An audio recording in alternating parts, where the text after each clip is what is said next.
Hey, what's up, mortals? It's FalonEcho here with a new video for you. Welcome to part 3 of What If Deku Became an Android? I just wanted to greet you guys by just saying sit back and relax. You're in for a treat. So we begin.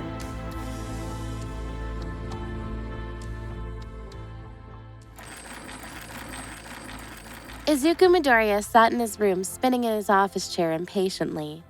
There was so much on his mind that he couldn't get himself to settle down and actually do anything. Even training found itself to be unproductive, as every time he charged up his energy, he'd remember the face of the girl he accidentally shot during the entrance exams. Revealed to be named Ochako Uraraka, Izuku was informed that she was in the hospital. Though not in critical condition, she had not yet regained consciousness in the week that had passed since the exam. Izuku, something arrived in the mail for you. Inku called out to Izuku. Practically launching himself out of his chair, the greenette nearly broke the door of his room right off with how hard he swung it open. Is it from UA? Deku replied excitedly. Inko nodded, handing Izuku the letter. Once he returned to his room, Izuku ripped it open, revealing a disc-like object. He fumbled in his hands and dropped it onto the desk. Suddenly, a hologram was projected from the disc, revealing none other than Izuku's idol, the #1 hero, All Might. What? All Might? Izuku yelled, barely able to process what was going on. Was he going to teach at UA? Or was this some special promotional activity for him? I am here in a projection to announce your entrance exam results, young Izuku Midoriya, the All Might projection said. Izuku, despite knowing that All Might couldn't see him, nodded eagerly in response. However, reality hit him as All Might's face seemed to grow a little serious. And though his smile didn't fade, it seemed far more forced. His accidental injuring of another student would certainly affect not only his score, but his reputation with UA. It didn't help that she was in a coma. You passed the written exam. Though I cannot say it was with flying colors, you did well to pass it at all regardless, young Midoriya. All Might started. Izuku cursed under his breath. 2 months really wasn't enough time to make up for 8 months lost when it came to studying. However, I congratulate you, young Midoriya, for having received the most robot destruction points in the practical exam, breaking a school record with 97 points. All Might announced. Wait, the most? I beat Kacchan? Whoa! Deku yelled, celebrating his bittersweet victory. The thoughts of the unconscious girl were still at the front of his mind, no matter how loudly he screamed. In fact, I have never seen the 2 top spots in the entrance exam be held by 2 students from the same middle school class. All Might added. Izuku grinned widely. So Kacchan got second, huh? He thought. Then All Might's smile faded completely. However, there is another facet to this exam. Rescue points. Heroes do not just defeat villains. They save people.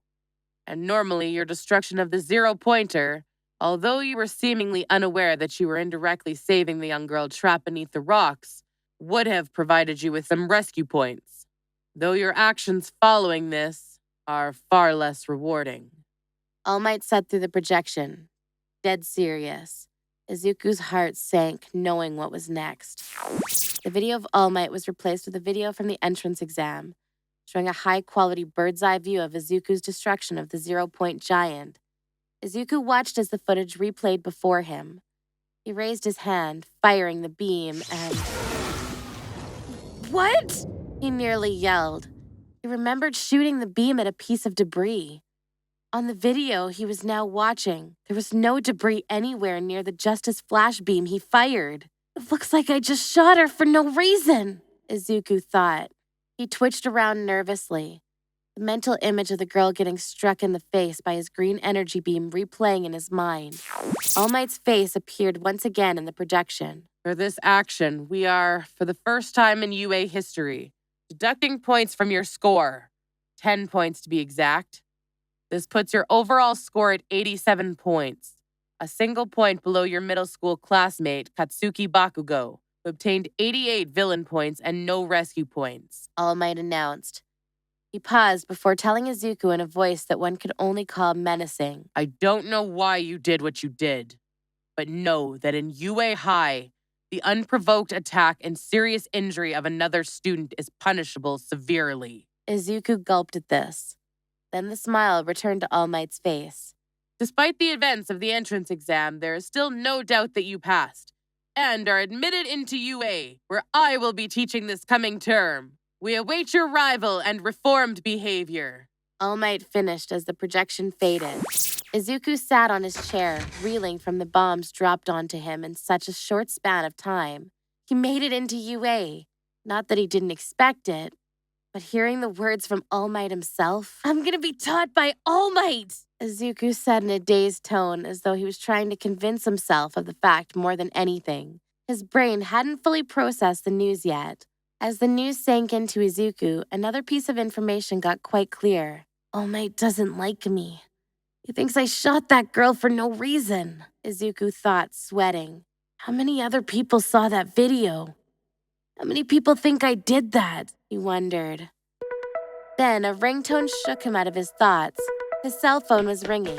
Scrambling, he threw himself onto the bed where his phone lay and picked it up. Checking the caller ID, sure enough, the hospital had called back. He quickly answered. "Hello, is this Izuku Midoriya?"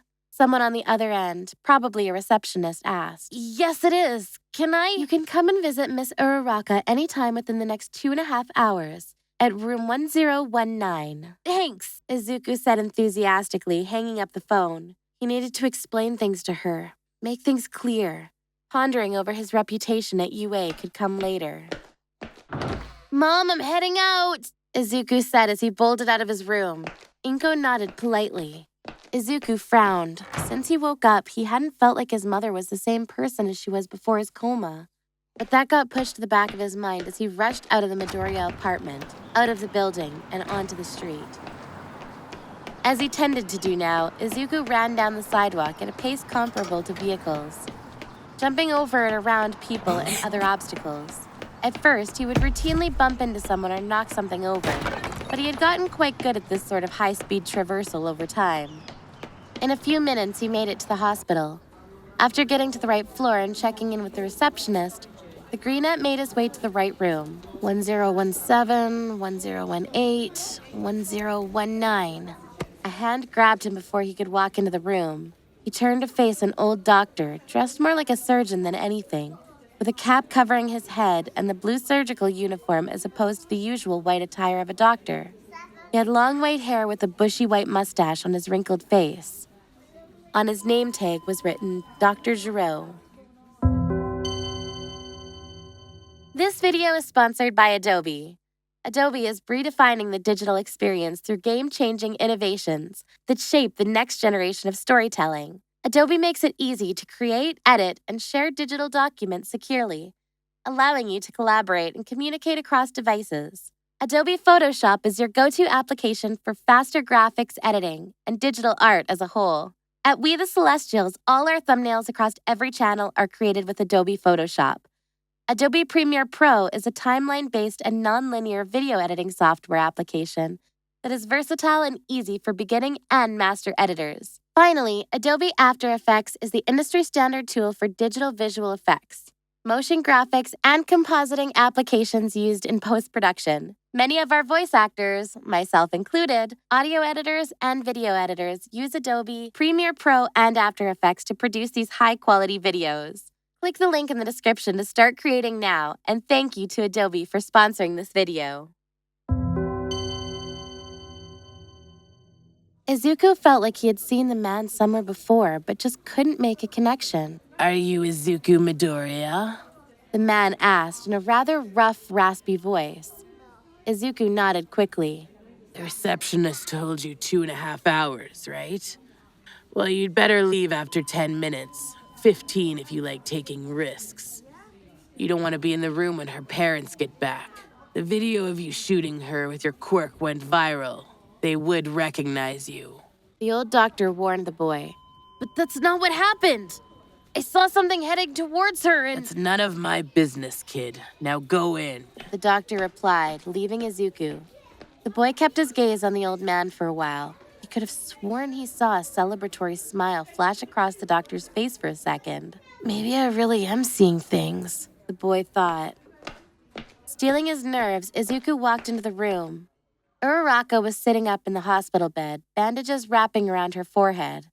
She looked over at him. Izuku winced as a blend of negative emotions watched over her round face. Her shoulder-length brown hair was messy, partially covering her eyes, but not covering them enough for Izuku to trick himself into thinking this would go well. Explain yourself, She said frustratedly. My head is still hurting. She added, I'm so sorry.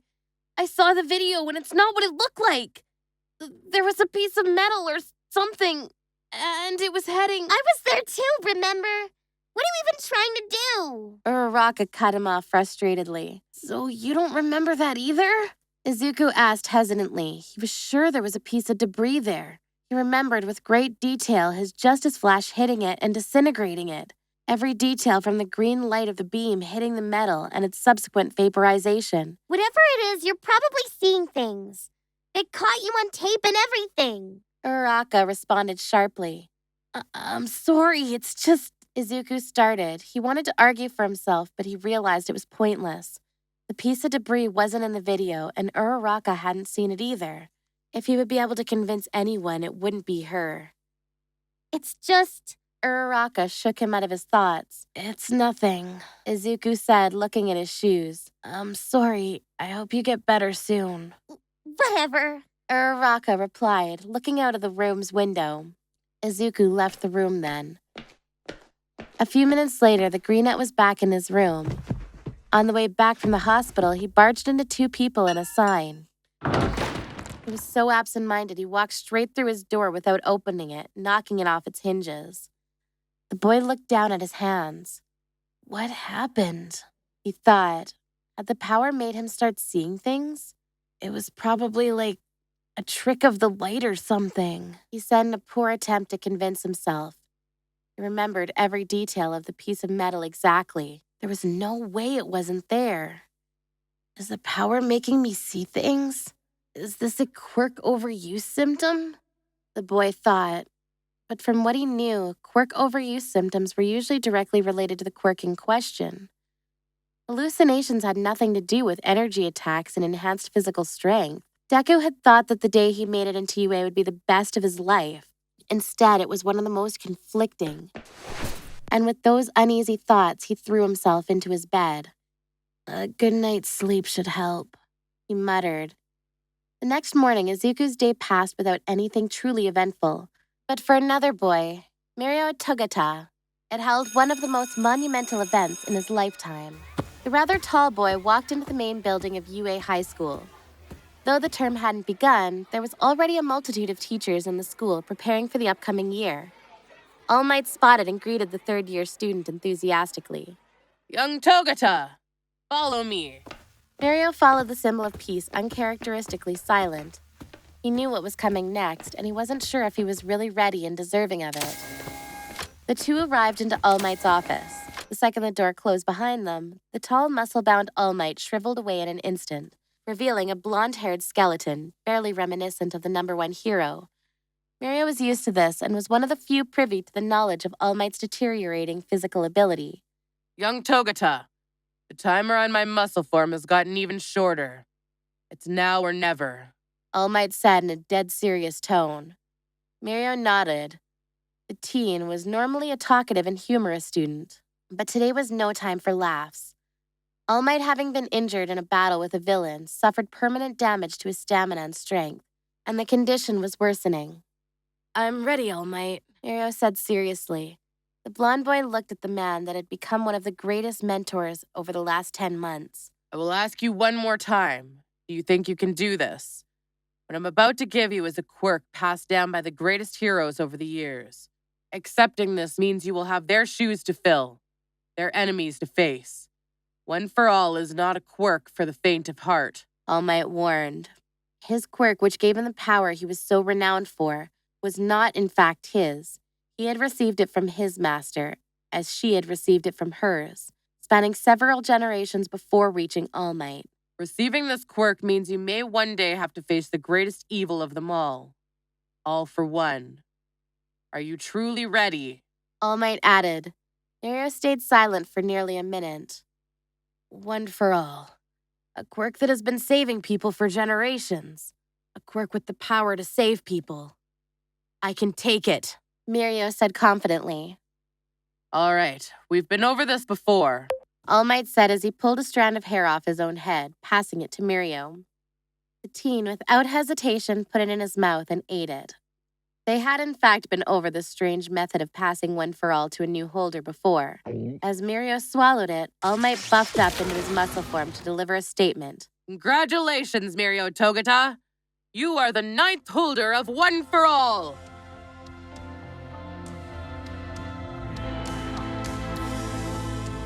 Thank you all for indulging yourselves in all this information thus far. I really hope you enjoyed it. Now there are a few more things that I'd like to go over before the video ends. Firstly, I'd like to thank our patrons.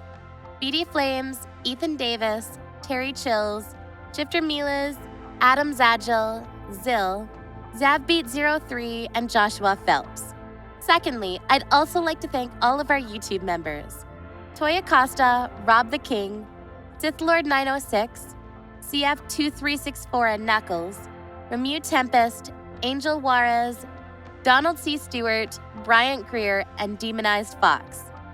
Thirdly, if you're in the mood for some great storytelling, We the Celestials has you covered. Our We the Celestials My Hero Academia and Naruto What If channels retell the story of their namesake anime with a twist. Check it out if you're interested. Fourthly, on behalf of We the Celestials, I'd like to thank everyone involved in today's excellent content production. Their details can be found in the description below. Lastly, if you're interested in what we do here at We the Celestials, I'd like to extend an invitation to join the team. The only caveat is that we only accept members from 16 years or older to join our crew. You can sign up for whichever category fulfills your interest by joining the recruitment Discord using the link in the description below. We're always looking for members to join us. Well, that's it from us from today's video. Thank you all for watching and have a great day.